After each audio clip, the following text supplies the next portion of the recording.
먼저 6월 월삭 수요예배에 나오신 여러분들을 환영하고 축복합니다.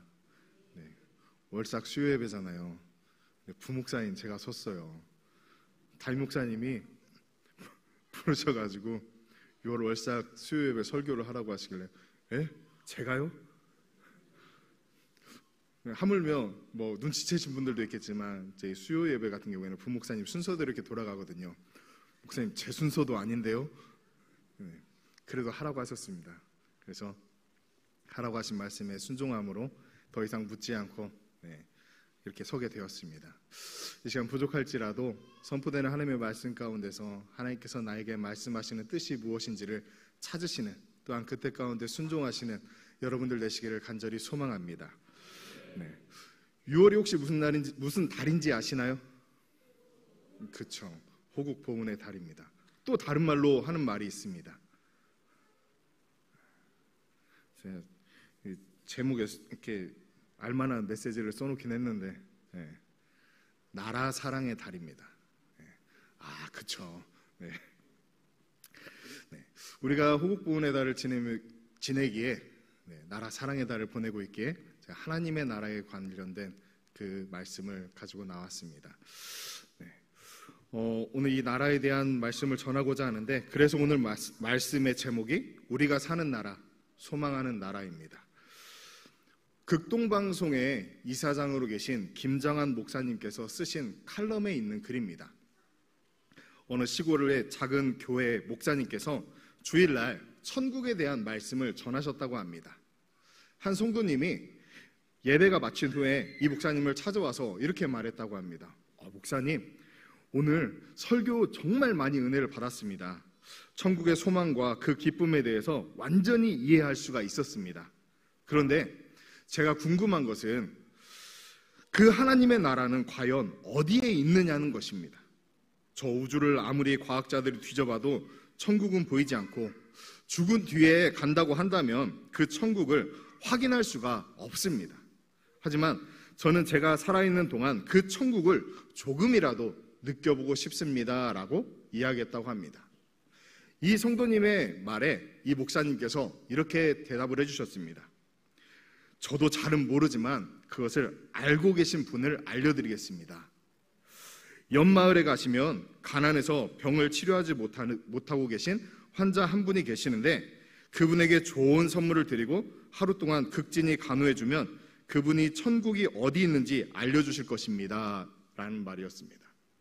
이 목사님의 말씀을 듣고 이 성도님이 다음날 선물을 들고 그 옆마을에 있는 환자를 찾아갔다고 합니다. 그리고 하루 종일 극진히 간호했다고 합니다. 어떻게 되었을까요?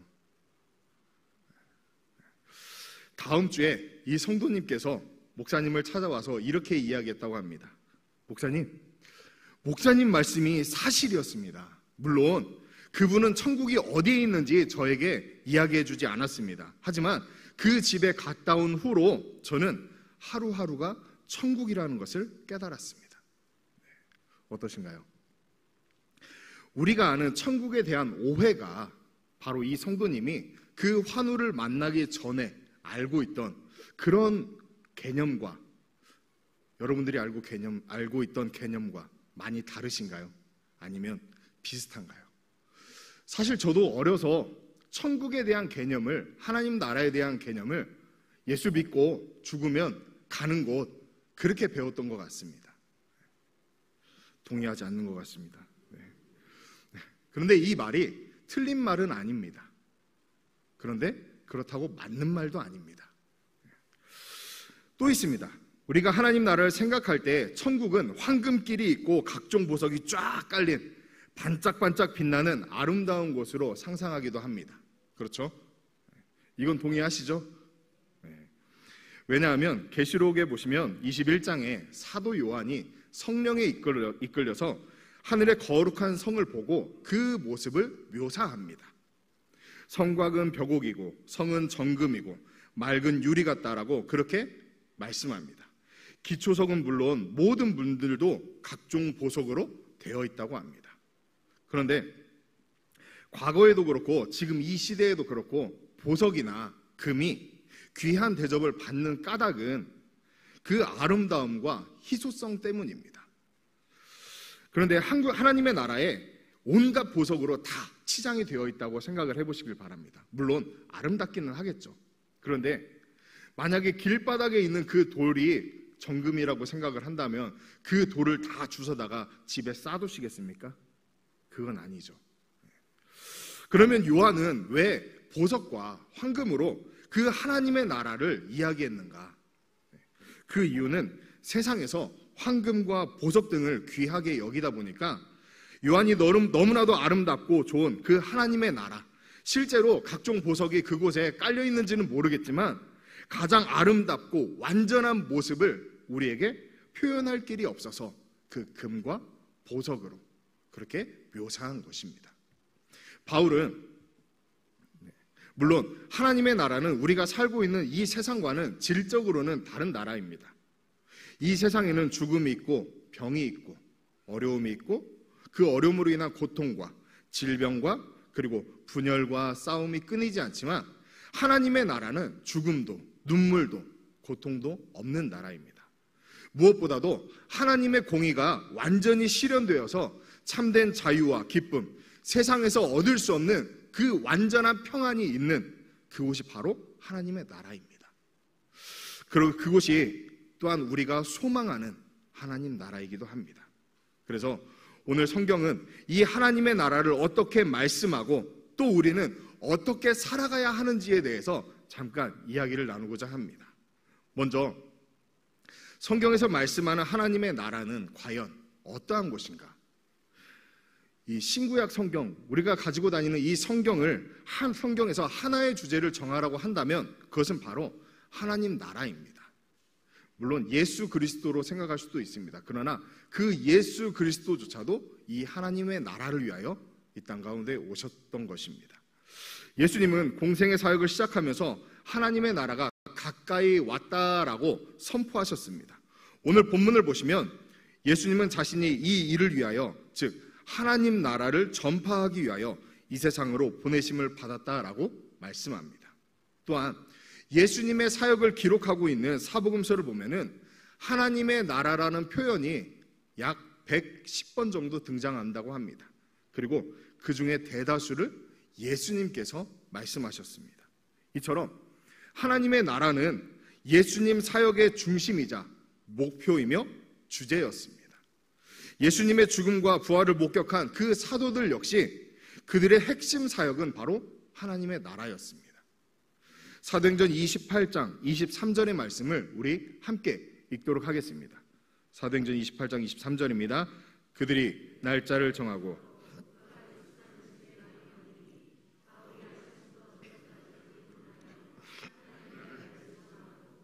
모세의 율법과 선지자의 말을 가지고 예수에 대하여 권하더라. 아멘. 바울은 자신의 죽음 직전까지 이 하나님의 나라를 증언하였습니다. 바울뿐만이 아닙니다. 다른 사도들도 또한 예수 그리스도의 제자된 성도들 역시 그들의 모습이 바울과 같았습니다. 이뿐만이 아닙니다. 하나님께서 이 세상을 창조하신 목적 역시도 하나님의 나라입니다.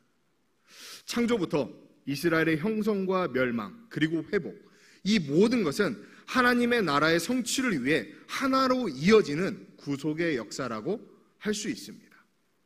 이처럼 성경은 처음부터 끝까지 모두가 다 하나님의 나라에 대해서 말씀하고 있는데 우리는 이러한 하나님의 나라에 대하여서 정확하게 알지 못하는 것이 현실인 것 같습니다. 앞서 어린 시절의 저처럼 하나님의 나라는 이 세상과 상관이 없거나 죽어서 가는 저기 어딘가에 있는 그러한 곳으로 그 정도로만 알고 하나님의 나라가 우리의 삶과 교회 그리고 이 세상에 어떻게 실현되고 또 어떻게 완성해 나아가야 하는지를 알지 못하는 것이 현실입니다. 그래서 오늘 그 하나님의 나라, 우리가 소망하는 하나님의 나라가 정확히 어떠한 것이고 하나님의 나라 백성된 자로서 우리는 무엇을 해야 하는지 명확히 좀 알고자 합니다. 하나님의 나라는 앞서 말씀드린 것처럼 무엇보다 하나님께서 세상을 창조하신 목적이자 우리를 구원하신 이유입니다.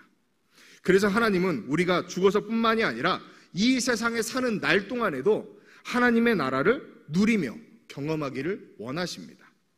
이 하나님의 나라는 히브리어로, 화면을 보시면 히브리어로 말쿠트 야훼라고 합니다. 또한 말쿠트 샤마임이라고도 합니다. 무슨 뜻이냐면 이 단어가 성경에서 사용된 곳을 보면 어떤 장소적인 의미, 예를 들어서 죽어서 가는 어딘가 이런 의미가 아니라 하나님의 왕권, 하나님의 통치, 하나님의 다스림 같은 그런 의미를 가지고 있습니다. 헬라어 역시 하나님의 나라는 헤 바실레이아 톤 데우 또는 헤 바실레이아 톤 우라논이라고 하는데, 이 역시도 하나님의 왕권과 통치, 하나님의 다스림이 미치는 그 영역을 의미한다고 합니다. 무슨 말이냐면 성경이 말하는 하나님의 나라는 우리가 죽어서 가는 어딘가가 아니라 우주 저 어딘가에 있는 그러한 장소적인 의미가 아니라 하나님이 통치하신 곳, 즉 하나님이 다스림이 온전히 실현되는 바로 그때, 바로 그곳이 하나님의 나라라는 것입니다. 그러면 하나님의 다스림이 온전히 실현된다는 것은 어떠한 상태를 말하는가? 가장 대표적인 예로 누가복음 17장 20절에서 21절에 이렇게 말씀합니다. 우리 화면을 보며 함께 읽도록 하겠습니다. 바리새인들이 하나님의 나라가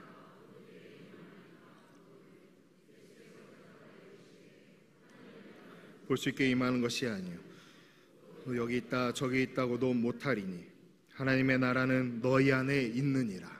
아멘. 바리새인들이 예수님에게 묻습니다. 하나님의 나라가 언제 임합니까? 그러자 예수님은 그들의 물음에 하나님의 나라가 너희 안에 있다라고 말씀합니다. 지금 예수님께서 너희 안에 있다라고 하는데, 예수님께서 이 말은 바리새인들의 마음속에 있다 하는 그러한 것이 아닙니다. 예수님의 이 말씀은 그곳에 모인 사람들, 그 바리새인들 가운데 있는 중앙에 서 계신 그 예수님 자신을 바로 하나님의 나라라고 그렇게 말씀하신 것입니다. 인간이신 예수님은 하나님의 뜻대로 이 세상에 오셨고 그 하나님의 뜻에 온전히 순종하시며 자신에게 맡겨진 사역을 통해서 하나님의 왕권과 그 다스림에 완전히 복종하시는 삶을 사셨습니다. 그렇기에 예수님 그분이 바로 하나님의 나라이며 그분이 서 계신 그곳이 바로 하나님의 나라인 것입니다. 이처럼 하나님의 나라는 하나님의 뜻이 이루어지며 하나님의 다스림이 실현되는 그곳이 바로 하나님의 나라이며, 이러한 하나님의 나라는 우리가 예수 그리스도를 주인으로 삼고 하나님의 나라를 소망하는 우리를 통하여서 경험되고 실현되어야 할 나라이기도 합니다. 문제는 하나님의 백성된 우리가 하나님의 그 통치와 다스림 속에 이루어지는 온전한 하나님의 나라를 경험하지도 누리지도 못한다는 것입니다. 그 이유가 있습니다. 사단이 우리 안에 있는 죄로 말미암아 하나님 나라의 성취와 실현을 방해하기 때문입니다. 그러나 예수님 다시 오시는 그날에는 사단과 죄에 대하여서 완전한 심판이 있을 것이며 바로 그날 하나님의 나라가 완전히 실현될 것입니다. 그리고 비록 지금은 온전한 형태는 아닐지라도 지금도 하나님의 통치와 다스림이 성취되고 실현되는 그 역사는 계속해서 이 땅 가운데 일어나고 있으며 성도들은 간헐적으로 그 하나님의 나라를 경험하게 됩니다. 그 대표적인 경우가 바로 예루살렘 교회였습니다. 제자들은 물론 유대인과 로마 군인들을 피해서 숨어 그 성도들은 기도하였습니다. 굴에서 다락방에서 숨어서 기도하였는데 오순절 성령 강림을 경험한 그 제자들과 성도들은 그들을 두렵게 만들었던 유대인들과 로마 군인들 앞에 나아가서 담대하게 예수 그리스도를 증거하게 됩니다. 그들은 예수 그리스도를 전하기에 힘쓴 것뿐만 아니라 매일같이 모여서 함께 찬양하고 기도하고 성찬을 행하고 자신의 물질과 소유를 서로 공유하면서 자기 소유를 주장하지 않았습니다. 지금도 그렇지만 고대 사회 역시 하나님의 뜻이 그들의 삶 가운데 이루어진다는 것은 결코 쉬운 일이 아닙니다. 생각해 보시길 바랍니다. 지금 이 시대에는 내가 하나님의 뜻에 순종하느냐 마느냐는 내 선택권에 달려 있습니다. 물론 그것을 선택하는 것에 생명의 위협을 받는 나라가 지금도 있기는 합니다. 그러나 고대 이스라엘 안에는, 로마가 다스리는 이곳에는 그들의 생명을 내걸고 행해야 하는 것이었습니다. 그러나 성령을 받았던 그 성도들은, 그 죽음을 불사하고 그 하나님의 나라를 경험하는 자들은 담대히 예수 그리스도의 복음을 증거하며 서로 찬양하고 모이기를 힘쓰고 기도하며 서로의 소유를 공유하였던 것입니다. 그들은 이전에 그저 말로만 이야기하고 고백하였던 하나님의 뜻과 그 일들이 자신의 눈앞에 펼쳐지는 것을 보았고, 그것을 봄으로 인하여서 하나님 앞에 영광 돌리기 시작합니다. 사람들은 그러한 성도들의 모습을 보고 그들을 칭찬하기 시작하였고, 믿는 자의 수가 날로 증가하여 부흥의 역사를 맛보게 되었습니다. 이러한 예루살렘의 교회는 하나님의 나라가 꼭 이렇다라고 그렇게 말할 수는 없지만 하나님의 나라를 단적으로 볼 수 있는 좋은 예이기도 합니다. 초대교회뿐만이 아닙니다. 하나님의 통치와 다스림은 우리의 역사에도 계속해서 있었습니다. 루터로부터 시작된 종교개혁, 그 종교개혁은 칼빈의 제네바 운동으로 이어졌고, 청교도 부흥운동, 경건주의 부흥운동, 미국의 1차 대각성 운동을 시작으로 정오 기도운동까지, 또한 웨일즈 부흥과 스코틀랜드 부흥운동으로, 또한 우리나라에 있었던 평양 대부흥운동, 그리고 얼마 전 올해 초에 미국의 에즈버리 대학에서 일어나고 있는 그 부흥운동까지, 이 모든 것이 하나님 나라를 볼 수 있는 단적인 예인 것입니다. 부흥이나 공동체적인 모습뿐만이 아닙니다. 개인의 삶 속에서도 마찬가지입니다. 이러한 하나님의 역사는 끊임없이 실현되어 우리가 살고 있는 이 세상 가운데 지금도, 그리고 여전히 일어나고 있다는 것입니다. 이렇듯 우리가 살고 있는 이 세상에 계속하여 실현 중인 하나님의 나라, 이 하나님의 나라에는 중요한 특징이 하나 있습니다. 무엇이냐면, 하나님은 그 모든 일들을 자기 백성을 통하여서 성취하신다는 것입니다. 하나님이 세상을 창조하시고 직접 이 세상을 다스리거나 통치하신 것이 아닙니다. 아담을 대리자로 세우셔서 그 아담을 통하여서 세상을 다스리고 보존하고 정복하게 하셨습니다. 노아를 세우셔서 하나님의 구원 역사의 통로로 삼으셨고, 모세를 부르셔서 이스라엘 백성들을 애굽에서 구원하시어 약속의 땅으로 인도하여 주셨습니다. 이처럼 하나님은 시대마다 하나님의 사람들을 세우시고 그 사람들을 통하여서 하나님의 구원 역사, 즉 하나님의 나라를 실현하는 그 일들을 계속해서 이루어 가셨다는 것입니다. 그리고 지금 우리가 살고 있는 이 시대에도 하나님은 하나님의 나라를 이루어갈 그 하나님의 사람을 찾고 계십니다. 하나님이 찾으시는 사람은 어떤 학벌이 뛰어나거나 지식이 뛰어나거나 혹은 능력을 갖춰야 하는 그러한 것이 아닙니다. 믿음의 선진들이 그러하였던 것처럼, 또 예수님께서 우리에게 본을 보이신 것처럼 겸손함으로 하나님의 하나님 되심을 인정하고 그 인도하심에 순종하는 사람입니다. 그가 바로 하나님이 찾으시는 사람이며, 그를 통하여 하나님께서 당신의 나라를 이루어 가신다는 것입니다. 하나님이 찾으시는, 이 시대 가운데 찾으시는 그 하나님의 사람이 바로 저와 여러분들 되기를 간절히 소망합니다. 마지막 청교도라고 불리는 스펄전 목사님의 일화입니다. 스펄전 목사님은 자신이 거주하는 도시를 떠나서 다른 도시에서 자신이 돌보는 고아들을 위하여서 모금을 하였고 약 300파운드를 모았다고 합니다. 이 300파운드를 환율로 계산을 해보니까 지금은 약 50만 원 정도 되더라고요. 그런데 이 스펄전 목사님이 모금을 하였던 그때로 돌아가 보면은 약 3천만 원 정도 가치였다고 합니다. 어쨌든 이 스펄전 목사님은 그 돈을, 모금한 그 돈을 자신이 운영하는 그 고아원에 쓰려고 하였습니다. 그런데 기도하는 중에 하나님께서 이런 마음을 주셨습니다. 그 돈을 조지 뮬러 목사에게 가져다 줘라. 이 조지 뮬러 목사님은 우리가 너무나도 잘 아는 대로 5만 번 기도 응답 받은 그분입니다. 그 음성을 듣고 이 스펄전 목사님이 다시 기도했습니다. 아니 하나님, 이 돈은 우리 고아원 아이들을 위하여서 쓰려고 모금한 돈인데 이 돈을 그 뮬러에게 갖다 주면 우리 아이들은 어떻게 합니까? 라고 기도했다고 합니다.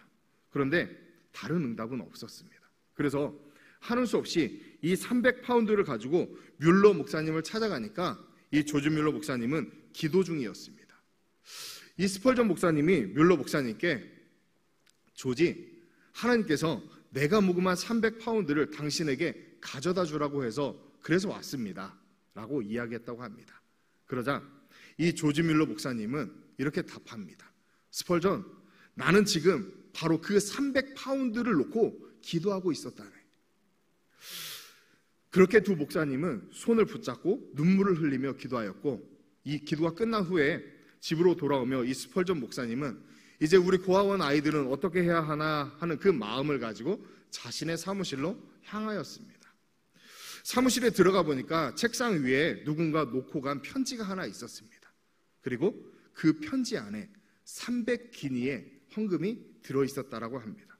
이 300기니가 얼마냐면요, 300파운드에 이 스펄전 목사님이 조지 목사님에게 갖다 준 그 300파운드에서 약 10%가 더한 그 정도의 금액이라고 합니다. 이것을 보게 된 스펄전 목사님은 이렇게 기도했습니다. 주여, 제 300파운드에 이자까지 보태서 주시는군요 하면서 감사의 기도를 드렸다고 합니다. 이렇듯 하나님 나라를 이루는 것은 순종하는 마음입니다. 하나님 나라를 이루는 것은 많은 돈이나 많은 지식, 어떠한 능력이 아니라 그저 하나님께서 나에게 주시는 그 마음, 하나님의 다스림에 순종하는 그 마음입니다. 하나님이 나의 왕이심을 인정하고 그 하나님의 음성에 순종할 때 하나님께서 나와 내 삶 가운데, 그리고 이 세상 가운데 하나님의 나를 통하여서 이루시고 확장해 가시는 것입니다. 그것을 믿으시기를 바랍니다. 하나님께서 우리에게 원하시는 것은 바로 이러한 순종의 마음입니다. 순종하는 사람만이 하나님 나라를 이루어갈 수가 있습니다. 그리고 순종하는 사람들이 모인 곳이 바로 교회입니다. 교회는 하나님 나라를 위하여 부르심을 받은 하나님의 백성 공동체입니다. 믿으시나요? 그렇기에 교회는 이 세상에 그 하나님의 나라를 보여줘야 할 사명을 가지고 있습니다. 아멘. 하나님의 나라를 위하여 모였는데 우리 안에 미움과 시기, 원망과 불평이 가득하다면, 또한 그저 함께 모여서 먹고 마시는 일에 집중한다면 그곳은 교회라고 할 수 없습니다. 물론 교회가 완전한 하나님의 나라라고 할 수는 없습니다. 그렇기에 여전히 교회 안에도 아픔이 있고 상처가 있을 수는 있습니다. 그러나 하나님께서 이 땅 가운데 교회를 세우셨고, 하나님은 그 교회를 통하여서 당신의 나라가 이 땅 가운데 이루어지고 확장돼 나아가기를 원하십니다. 그래서 우리 청복교회는 예루살렘 교회와 같이 하나님 나라가 우리를 위하여 예비되었다라는 그 사실을 확신하면서 우리의 삶과 우리의 사역을 통하여서 그 사역을 증명하고 이루어가고 또한 경험하기를 소망합니다. 그 나라를 경험하기 위해서는 무엇보다 우리 한 사람 한 사람이 하나님의 통치 아래에 있어야 합니다. 삶 속에서 하나님의 통치와 하나님의 나라를 경험하며 살아가기 위해서는 무엇보다 말씀 속에 나타난 그 하나님의 나라를 온전히 알고 확신해야 합니다. 또한 온전히 알고 확신하기 위해서는 하나님의 말씀을 가까이 하고 읽고 듣고 지켜야 합니다. 하나님께서 당신의 나라를 확신하는 나를 통하여 또 우리를 통하여 그 이루실 그 하나님 나라, 그 나라를 이루기 위하여서 하나님의 말씀을 읽고 배우며 순종하시기를 간절히 소망합니다. 말씀을 읽지 않는다면 깨달을 수도 없고 하나님의 뜻을 알 수도 없으며 알 수 없기에 순종할 수도 없습니다. 말씀이신 예수님께서 나를 사로잡을 때, 그때 우리는 비로소 하나님의 나라를 경험할 수 있게 되고 또한 그 하나님의 나라를 살아낼 수 있게 되는 것입니다. 그렇게 하나님의 말씀에 여러분들의 일생을 걸고 순종하는 자 되기를 소망합니다. 주 따라가며 나를 통하여 이루실 그 하나님의 나라를 기대하시기를 바랍니다. 주님 그 나라에 이를 때까지 우리에게 주어진 그 순례의 길을 주와 함께 담대히 걸어가는 우리 모두가 되기를 간절히 소망합니다.